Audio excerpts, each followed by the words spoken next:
सहनाववतु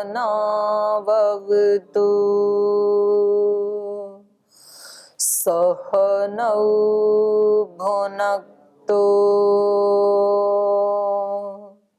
सह वीर्यं करवावहै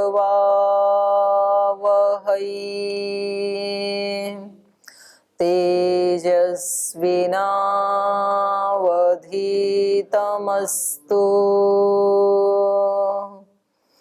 मा विद्विषावहै। ओम शांति शांति शांति।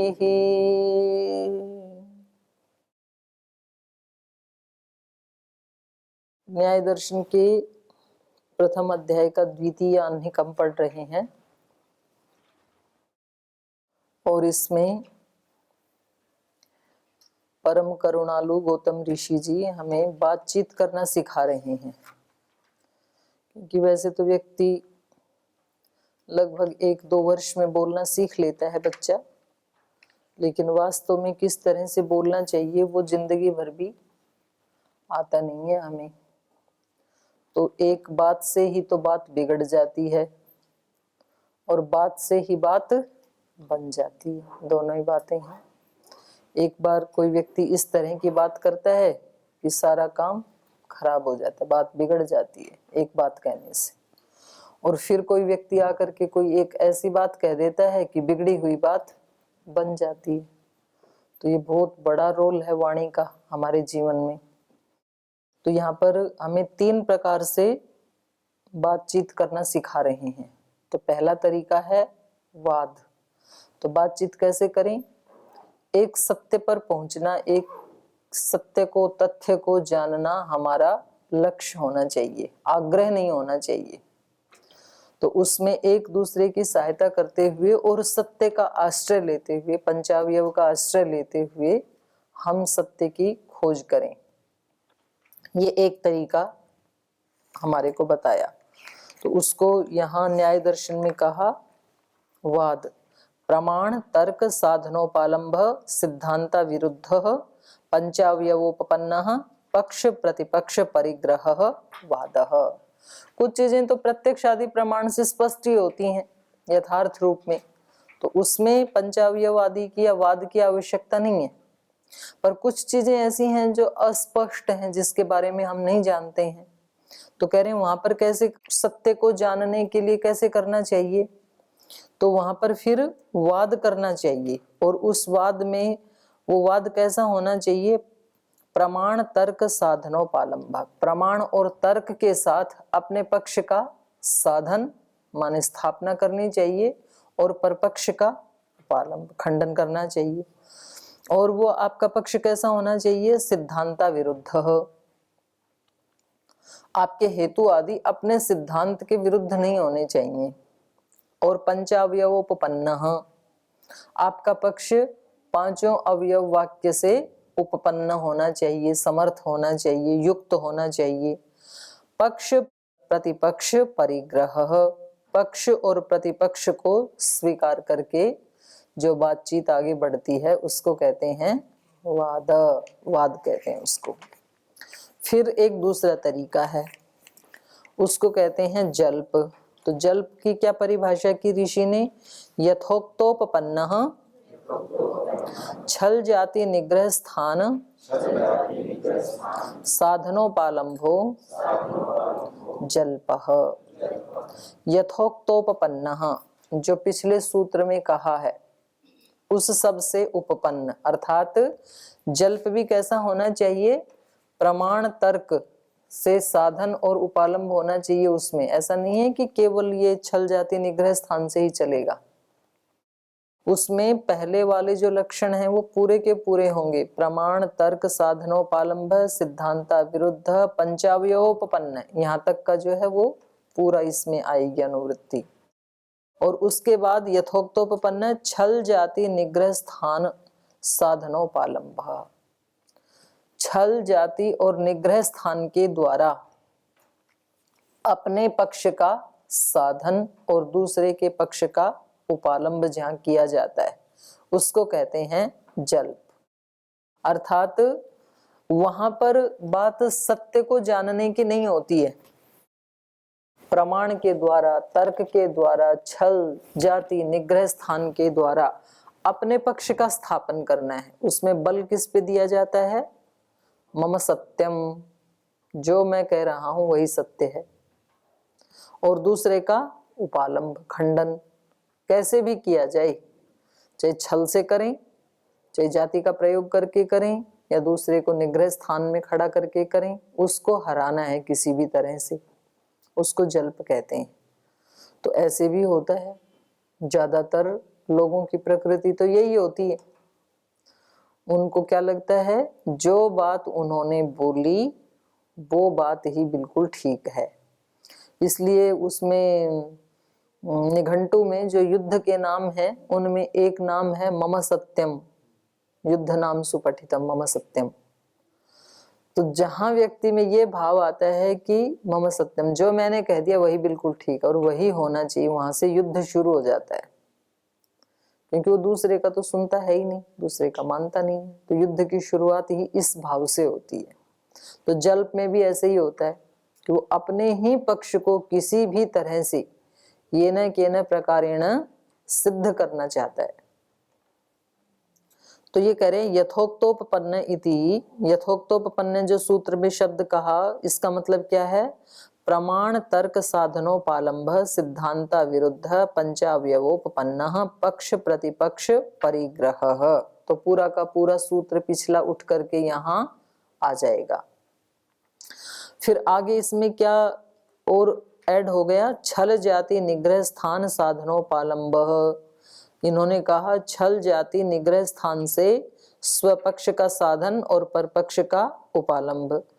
इति छल जाति निग्रह स्थानैहि स्थानम उपालंभश्च अस्मिन् क्रियते इति एवं विशेषणो जल्प। इस विशेषण से युक्त जो कथा होती है, जो बातचीत होती है, उसको क्या कहते हैं? जल्प। अब यहाँ पर पूछा न खलु वही छल जाति निग्रह स्थानैहि साधनम कस्यचित अर्थस्य संभवति। बोले छल जाति और निग्रह स्थान के द्वारा किसी पक्ष का, किसी अर्थ का साधन तो संभव ही नहीं है, किसी चीज की स्थापना ये तो संभव ही नहीं है छल जाति निग्रह स्थान के द्वारा। क्यों? प्रतिषेधार्थता एवं एषाम सामान्य लक्षणे च विशेष लक्षणे च श्रूयते। क्योंकि जो इनका छल जाति निग्रह स्थान का सामान्य लक्षण किया है और विशेष लक्षण किया है, उसमें क्या दिखाई दे रहा है? प्रतिषेधार्थता, प्रतिषेध करना ही इनका लक्षण है, इनका स्वरूप है। जिसका सामान्य लक्षण या विशेष लक्षण प्रतिषेध करना ही बताता है, तो वो स्थापन कैसे करेगा? जैसे अग्नि का सामान्य लक्षण भी जलाना है, विशेष लक्षण भी जलाना है, तो वो शांति कैसे दे पाएगा? तो कहा इसके द्वारा स्थापन तो हो ही नहीं सकता है, साधन तो हो ही नहीं सकता है, क्योंकि वो तो इसके स्वरूप में ही नहीं है। क्या है इसका सामान्य लक्षण? वचन विघातो अर्थ विकल्पोपपत्या छलम। ये तो छल का सामान्य लक्षण है। वचन विघातो अर्थ, किसी के वचन का विघात करने वाला पदार्थ। विकल्पोपपत्या, विकल्प की उपपत्ति से। विकल्प का मतलब है यहाँ पर विभिन्न अर्थ। विकल्प का अर्थ मतलब ऑप्शन नहीं, विपरीत अर्थ निकाल के, किसी के वचन का विपरीत अर्थ निकाल करके उसके वचन का विघात करना, इसको क्या कहेंगे? छल। ये इसका सामान्य लक्षण है। जैसे किसी ने कहा नव कंबलो यम मानव का, तो बोले भाई इसके पास 9 कंबल कहाँ है, एक ही तो कंबल है।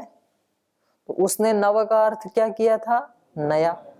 तो उसके इस अर्थ का विपरीत अर्थ लेकर के, विकल्पोपपत्या का मतलब है विपरीत अर्थ लेकर के, और किसी के वचन का विघात कर देना, उसके बात को काट देना। इसके पास 9 कहाँ है, एक ही तो है। इसको छल कहते हैं। तो ये कह रहे हैं कि इसके तो सामान्य लक्षण में भी और विशेष लक्षण में भी, विशेष लक्षण मतलब जो 3 इसके प्रकार बताई, सामान्य छल, उपचार छल, वाक छल, तो उनमें भी सब में यही बात आती है, प्रतिषेध करना ही इंगित हो रहा है। तो इससे साधन कैसे हो सकता है? प्रतिषेधार्थता एव एषाम सामान्य लक्षणी च विशेष लक्षणी च श्रूयते। तो सामान्य लक्षण दिया, वचन विघातो अर्थ विकल्पोपपत्या छलम इति, ये तो छल का हुआ। और जाति का क्या है सामान्य लक्षण? साधर्म वैधर्म्याभ्याम प्रत्यवस्थानम जाति, साधर्म या वैधर्म से खंडन करना, प्रत्यवस्थान करना, इसको क्या कहते हैं? जाति। तो जिसका स्वरूप ही खंडन करना है या प्रतिषेध करना है, वो स्थापना कैसे करेगा? और निग्रह स्थान का सामान्य लक्षण क्या है? विप्रतिपत्ति रप्रतिपत्तिश्च निग्रह स्थानम। विप्रतिपत्ति मतलब विपरीत अर्थ को जानना, और अप्रतिपत्ति मतलब न जानना, अज्ञान। ये क्या है? निग्रह स्थान।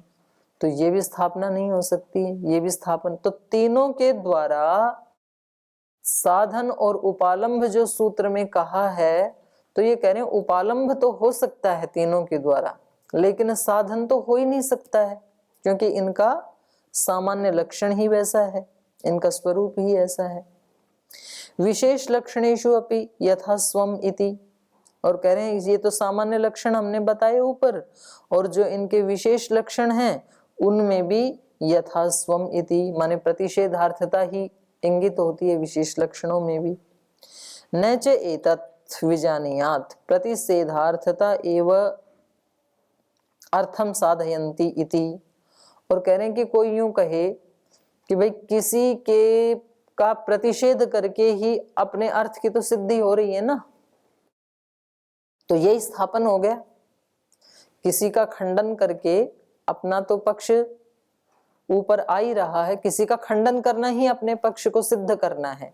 तो कह रहे हैं ऐसा भी नहीं जानना चाहिए, न च एतत् विजानीयात्, ऐसा भी नहीं जानना चाहिए प्रतिषेधार्थतया एव, कि प्रतिषेधार्थता के द्वारा ही अर्थम साधयन्ति इति, ये अपने अर्थ को सिद्ध कर लेता है, ऐसा भी नहीं जानना चाहिए, क्योंकि छल जाति निग्रह स्थानोपालंभो जल्प इति एवं अपि उच्यमाने विज्ञायते एतत् इति। तो जो इस सूत्र में कहा है छल जाति निग्रह स्थान उपालंभ जल्प, छल जाति और निग्रह स्थान, तो बोले इतना ही कह देते ना फिर सूत्र। अगर किसी की प्रतिषेधार्थता को ही अगर अपने पक्ष का स्थापन माना जाए, तो सूत्र में फिर साधन शब्द कहने की जरूरत ही नहीं थी ना। सूत्र क्या बना देते? इतना ही बना देते, छल जाति निग्रह स्थानोपालंभ जल्प। छल जाति निग्रह स्थान के द्वारा उपालंभ करना ही जल्प है, क्योंकि उपालंभ करना ही क्या है? स्थापन। तो स्थापना तो कर नहीं सकते ये, क्योंकि इनका तो अपना सामान्य लक्षण में ही प्रतिषेधार्थता झलक रही है। तो यदि यही प्रयोजन होता कि भाई दूसरे का प्रतिषेध करना ही अपने पक्ष की स्थापना करना है, तो फिर तो यहाँ पर ऋषि जो है वो साधन शब्द पढ़ते ही नहीं, क्योंकि प्रतिषेधार्थता करने से ही ये काम चल जाता है, अपना पक्ष तो स्थापित हो ही जाता, तो ये शब्द पढ़ते ही नहीं, फिर भी पढ़ा है। इत्येवम अपि उच्यमाने विज्ञायते एतद् इति, तो कह रहे हैं ये कहे जाने पर भी, अर्थात साधन शब्द को हटा दिए जाने पर भी ये अर्थ तो निकल ही आता। तो अब इसका उत्तर दे रहे हैं, ये कह रहे हैं प्रमाण ही साधनोपालंभयोश्च छल जाति निग्रह स्थानानाम अंग भावः स्वपक्ष रक्षार्थत्वात्। ये कह रहे हैं फिर भी यहाँ पर साधन शब्द पढ़ा है तो इसका कोई तो प्रयोजन होना चाहिए। तो इसका प्रयोजन दिखा रहे हैं प्रमाणई, प्रमाणों के द्वारा साधनोपालंभयो, साधन और जो उपालंभ हो रहे हैं ये छल जाति निग्रह स्थानानाम अंग भावः, ये छल जाति निग्रह स्थान जो हैं इनका अंग भाव है, सहायक, छल जाति निग्रह स्थानों के सहायक हैं ये, स्वपक्ष रक्षार्थत्वात्, क्योंकि इनके द्वारा अपने पक्ष की रक्षा की जाती है। पहले बताया ना यथोक्तोपपन्न, तो इसका मतलब है प्रमाण तर्क के द्वारा। तो प्रमाण तर्क के द्वारा जब अपने पक्ष का स्थापन करते हैं, साधन करते हैं, और वहां पर फिर कोई दिक्कत आती है, कोई दूसरा व्यक्ति हमारे पक्ष को उपालंब करता है, खंडित करता है, तो हम छल जाति निग्रह स्थान का प्रयोग करके भी अपने पक्ष की रक्षा के लिए उसको यदि बचाते हैं तो इस रूप में ये साधन के निमित्त बनते हैं। ठीक है। प्रमाण ही, प्रमाण आदि के द्वारा, माने पिछले सूत्र का वाद वाला जो लक्षण था उसके द्वारा साधनोपालंभयो हो, साधन और उपालंब जब किया जाता है तो छल जाति निग्रह स्थानानाम अंग भाव, तो ये छल जाति निग्रह स्थान जो है ये उनके सहायक होते हैं। स्वपक्ष रक्षार्थत्वात्, क्योंकि अपने पक्ष की ये रक्षा करते हैं। न स्वतंत्राणाम साधन भाव, स्वतंत्र रूप से तो ये साधन नहीं करते हैं किसी पक्ष का, लेकिन जो प्रमाण आदि के द्वारा हमने अपना पक्ष रखा था उसके अंग भाव होकर के, उनके सहायक होकर के उसकी रक्षा करते हैं। तो इसलिए इस रूप में यहाँ पर साधन शब्द का प्रयोग किया है ऋषि ने जल्प में। तानि ही प्रयुज्यमानानि, तानि कानि प्रमाणानि, प्रमाण तर्क आदि के प्रयुज्यमान होने पर, प्रयोग किए जाने पर, परपक्ष विघातेन, जब दूसरा प्रतिपक्ष वाला व्यक्ति है उसके विघात किए जाने पर स्वपक्षम रक्षन्ति, ये छल जाति निग्रह स्थान अपने पक्ष की रक्षा करते हैं। तो इसका एक उदाहरण दे रहे हैं। यथाच उक्तम, जैसे कि कहा गया है, तत्व अध्यवसाय संरक्षणार्थम जल्प वितंडे बीज प्ररोह संरक्षणार्थम कंटक शाखावरणवत, ये चतुर्थ अध्याय में दूसरे अन्य का 50वां सूत्र है। तत्व अध्यवसाय संरक्षणार्थम, अपने तत्व के निश्चय के संरक्षण के लिए जल्प वितंडे, जल्प और वितंडा का भी सहारा लिया जा सकता है अपने सत्य की रक्षा करने के लिए। जैसे बीज प्ररोह संरक्षणार्थम, बीज के अंकुर के संरक्षण के लिए कंटक शाखा आवरणवत, कांटों की वो फेंस लगा दी जाती है। बीज बोते हैं, अंकुर फूटते हैं, नहीं तो कोई भेड़ बकरी आकर के उसको खा जाएंगी, गाय आकर के खा जाएगी, तो उसको अंकुर को रौंद देगी। तो उनकी रक्षा के लिए क्या किया जाता है, कांटे की फेंस लगाई जाती है। तो इसी प्रकार से अपना सत्य की रक्षा करने के लिए हमें कभी कभी जल्प वितंडा का भी प्रयोग करना पड़ता है। तो वो दूसरे को हानि पहुंचाने के लिए नहीं है, वो जो कांटे की फेंस लगाई है वो दूसरों को दुख देने के लिए, कष्ट देने के लिए नहीं लगाई है, बल्कि अपने अंकुर की रक्षा के लिए, अपने सत्य की रक्षा के लिए की है वो। यश्चासौ प्रमाणैः पक्ष प्रतिपक्षस्य उपालंभ तस्य च एतानि प्रयुज्यमानानि प्रतिषेध विघातात् सहकारिणी भवन्ति। रामकृष्ण परमहंस ऐसे ही बोलते थे कि आप लोगों को ये जो यम नियम आदि हम अपने जीवन में बना के रखते हैं, ये कांटे की फेंस का काम करते हैं। बोले कोई छोटा वो पौधा रोपण करते हैं तो फिर उसके बाद उसको गाय आदि से, भेड़ बकरी से बचाने के लिए फेंस लगाई जाती है। जब वो ही पौधा बड़ा हो जाएगा तो वो ही भेड़ बकरी गाय आके उसकी छांव में बैठती हैं, फिर अब वो उसको नष्ट नहीं कर सकती हैं, एक सामर्थ्य के बाद नष्ट नहीं करती हैं। तो ऐसे ही सन्यासियों को, ब्रह्मचारियों को, साधकों को पहले एक फेंस बना के रखनी पड़ती है कि भाई हम घर परिवार से, रिश्तेदारों से, संसार के लोगों से बस इतना ही मिलेंगे, इस सीमा तक, इसके बाद नहीं मिलेंगे। उसके बाद आपकी एक सामर्थ्य आ जाए आप में उस देवत्व की, दिव्यत्व की, तो उसके बाद तो वही लोग आपके पास आकर के संरक्षण ले सकते हैं, वो अपने दुखों को मिटा सकते हैं। पर उससे पहले आपको उनसे ज्यादा संपर्क नहीं रखना चाहिए, नहीं तो वो आपके ही अंकुर को रौंद देंगे, ऐसे वो बताते थे। तो कितनी अच्छी बात है भाई, आपकी सामर्थ्य बढ़ जाएगी तब मिल लेना आप, फिर तब वो आपका कुछ भी नहीं बिगाड़ पाएंगे। पर उससे पहले यदि आपके पास आएंगे तो अंकुर को ही नष्ट कर देंगे। फिर एक साधना का अंकुर फूटा है, वो आके फिर रोएंगे धोएंगे, फिर उसी दुनिया की बात बताएंगे, फिर वो अंकुर चला जाएगा। तो इसलिए एक फेंस लगा के रखनी चाहिए कि हम इन जैसे ऐसे नियम होते हैं ना कि सन्यासी ब्रह्मचारी को विवाह शादी में नहीं जाना और वो मृतक में भी नहीं जाना, ऐसे कुछ नियम बना के रखते हैं अलग अलग संस्थानों में। तो बोल जी इसमें क्या है, वहां जाने से क्या हो जाएगा। और वही व्यक्ति फिर जब बड़े हो जाते हैं तो जैसे श्री राम के विवाह संस्कार में वशिष्ठ ऋषि गए उनको आशीर्वाद देने के लिए, तो उनके ऊपर कोई प्रभाव नहीं पड़ेगा क्योंकि वो सिद्ध हो चुके हैं। पर उनको देख करके यदि हम भी रोजाना जाने लगे तो लड्डू तो मिल जाएंगे 2 खाने के लिए, बाकी आपका जो अंकुर फूटा था आध्यात्मिकता का वो रौंद देने के चांस उसमें हैं। इसलिए उससे दूर ही रहना चाहिए साधक को, ऐसे कहा जाता है। तो सामर्थ्य बढ़ने के बाद चले जाना आप किसी को आशीर्वाद देने के लिए।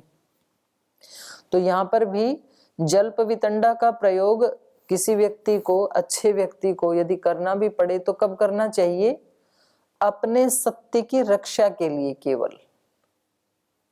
तो वही साधन है। यहाँ पर कहा ना जल्प वितंडा निग्रह स्थान के द्वारा साधन उपालंभ, तो साधन इसी रूप में है केवल अपने पक्ष की रक्षा करने के लिए। जब आपको पता है कि यही सत्य है तो उसकी रक्षा के लिए आपको पता होना चाहिए, और इसलिए भी पता होना चाहिए कि दूसरा व्यक्ति, वो ही कह रहे हैं देखो, प्रमाणैहि प्रतिपक्षस्य उपालंभः तस्य च एतानि प्रयुज्यमानानि। और जो प्रतिपक्ष है उसका खंडन भी कैसे करना है? तस्य च एतानि प्रयुज्यमानानि, जब वो प्रतिपक्ष वाला व्यक्ति इनका प्रयोग करे। और हम इतने भोले भंडारी हों कि हमें पता ही नहीं कि ये व्यक्ति छल कर रहा है या जाति का प्रयोग कर रहा है या निग्रह स्थान का प्रयोग कर रहा है, तो हम तो एकदम चुप हो जाएंगे। बोल जो उन्होंने कह दिया तो उन्होंने कह दिया, तो आप ये भी तो पूछ लेते कि भाई आपका पक्ष क्या है। बोल जी हम तो बता रहे थे कि अष्टांग योग का, जो महर्षि पतंजलि जी का अष्टांग योग का जो वर्णन है वो ही एक सार्वभौमिक सत्य है। और देखो उससे कितने कितने लोगों ने, कितने कितने ऋषियों ने लाभ उठाया, और उन्होंने तो एकदम से ही हमारा ये काट दिया। तो फिर हम क्या बोलते? तो आप ये तो पूछते कि आपका पक्ष क्या है, आप ही बताओ आपका पक्ष क्या है। यद्यपि वो वितंडा में आएगा, वैतंडिक नहीं बताता है अपना पक्ष, पर ये तो जल्प में भी नहीं पूछते हैं। कुछ तो इतने सीधे साधे भोले भाले होते हैं ना, हमारे यहाँ हैं कुछ बहनों में, इनको संवाद में लगाते हैं। फिर बोल जी वो जिला प्रभारी ऐसे कह रही थी कि मैं ऐसे कैसे काम करूंगी, मेरे पास तो कोई साधन ही नहीं है, तो वहां से आप मेरे को कुछ रुपए पैसे भेजें। तो वो बेचारी कहती है कि मैं फोन कैसे करूं तहसील प्रभारियों को। उसने ऐसे कहा और इन्होंने वैसे ही मान लिया। तो इसका मतलब यदि यहाँ पर लाखों कार्यकर्ता हैं और उनको हम सबको फोन के लिए पैसे भेजने लगे तो पतंजलि योगपीठ में फिर और कुछ काम करने की जरूरत नहीं है, यहाँ कुछ होगा ही नहीं, सारे के सारे पैसे वहीं चले जाएंगे बात करने वाले। तो उनको ये भी तो बताना चाहिए कि जैसे महाराज जी के पास भी पैसे नहीं थे तो उन्होंने कैसे इस कार्य को आगे बढ़ाया? सेवा की तो लोगों ने दान दिया तो उसको सेवा में लगाया, ऐसे बढ़ा ना ये। तो अपने गुरु का अनुसरण करके आप भी वहां जिले में सेवा करो। स्वामी जी ने तो पूरे देश में उसको खड़ा किया, तो आप एक छोटे से जिले में आप इतनी सेवा करो कि लोग आकर के आपको दान दें, और फिर उस दान के पैसे से आप और ज्यादा सेवा करो। तो साधन और सेवा, आपके पास गुरु का नाम तो जुड़ा है ना आपके गुरु के साथ, तो किसी गुरु का नाम भी जुड़ा हुआ नहीं था। तो बोली ये तो नहीं आता, हमें समझाना नहीं आता तो तुरंत निग्रह स्थान में आ जाओगे आप। वो कहेंगे जी आप हमारे से रिपोर्ट मांग रहे हो, काम कैसे करें हम? बोल ठीक है जी नहीं मांगेंगे आगे से। तो आगे निग्रह स्थान में आपको लगाया था एक सत्य कार्य में आगे बढ़ाने के लिए, और आपको क्योंकि पता ही नहीं है दूसरा व्यक्ति किसका प्रयोग कर रहा है, और ये प्रयोग हमेशा वो व्यक्ति करते हैं जो सेवा नहीं करते हैं। सेवा करने वाले को धरती पे कभी साधनों की कमी नहीं होती है। लोग तो साधन लिए खड़े हैं कि कोई उनका सदुपयोग करे, लेकिन वो मिलेंगे तो उसी को ही जो पात्र होगा। काम करने वालों को पहले भी दान मिलता था, आज भी मिलता है, आगे भी मिलेगा। कुछ लोग कहते हैं कि कहीं हमें कोई ऐसी अच्छी जगह मिले, हमारे पास धन बहुत है, जहां हमारे धन का सदुपयोग हो, हम देना चाहते हैं। अब वो सदुपयोग हो ऐसा तो फिर उस व्यक्ति को खुद ही बनना पड़ेगा। तो ढूंढ लेंगे लोग आपको, आप अपना काम करते रहो बस, दूसरे व्यक्ति अपने आप ढूंढ लेंगे आपको। अब हमें पता थोड़ी चलता। अब आप ये पढ़ाई कर रहे हो, आपको क्या पता आपकी इस कक्षा से और भी कितने लोग प्रेरणा ले रहे होंगे। केवल आप ही थोड़े ना लेते हैं। और फिर आपकी पढ़ाई के बाद आप जो कार्य करेंगे उससे अपने आप ही पता नहीं कितने लोग प्रेरणा ले लेंगे आपसे।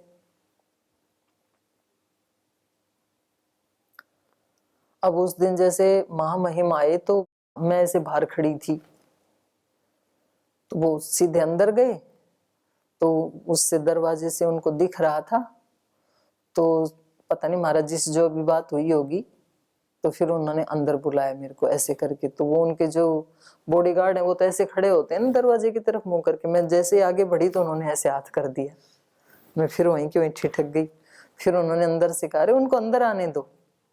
तब उन्होंने कहा कि जाओ। तो फिर मैं अंदर गई, तो उन्होंने नाम पूछा, पढ़ाई ऐसे पूछी। तो फिर वो महाराज जी को बता रही, बोल जी मैं सुबह सुबह 5 बजे आपका कार्यक्रम देखता हूँ, और आचार्य जी का देखता हूँ, और आपकी इनका साध्वी का देखता हूँ, और एक डॉक्टर नीरज जी का देखता हूँ। 4 के नाम बताए उन्होंने। तो फिर बोले कि ये गीता वाला इनका जो है ना वो बहुत अच्छा है मेरे को लगता है।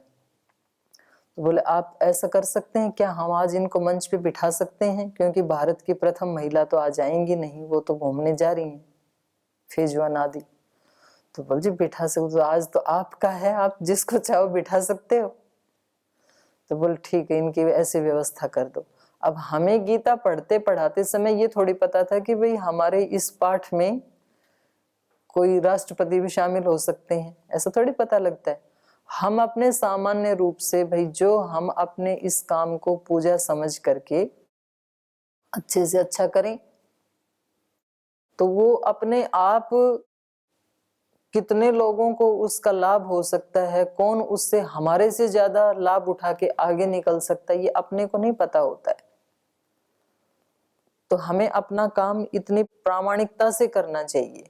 तो जब कोई दूसरा व्यक्ति छल जाति निग्रह स्थान का प्रयोग करे, तो उसको रोक के हम अपने सत्य की रक्षा कर सकें, इसलिए भी हमें छल जाति निग्रह स्थान का पता होना चाहिए। तो वही कह रहे हैं, यश्च असौ प्रमाणैहि, जो व्यक्ति प्रमाणों के द्वारा प्रतिपक्षस्य उपालंभः, प्रतिपक्ष का उपालंबन करके, तस्य च एतानि प्रयुज्यमानानि प्रतिषेध विघातात् सहकारिणी भवन्ति, जब वो इनका प्रयोग करे तो प्रतिषेध विघातात्, उनके प्रतिषेध के विघात से सहकारिणी भवन्ति, ये सहकारी हो जाते हैं। माने उसके प्रतिषेध को हम वहां पर ही रोक देंगे कि भाई आप तो छल का प्रयोग कर रहे हैं।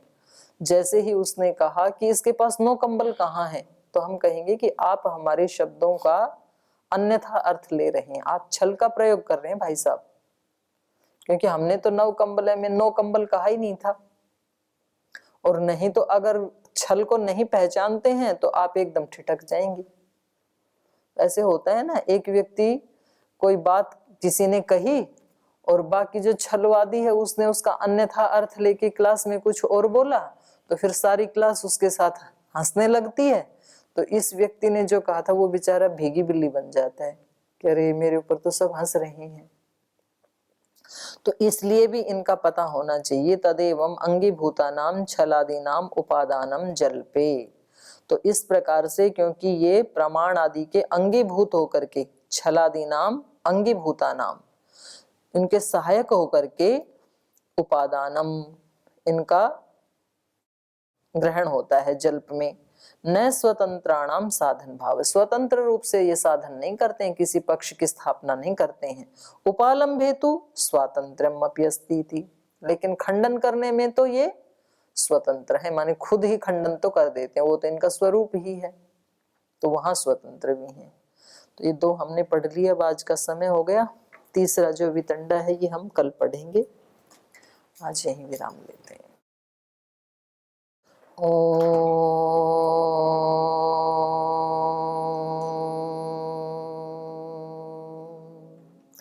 शांति शांति शांति। श्री गुरुभ्यो नमः।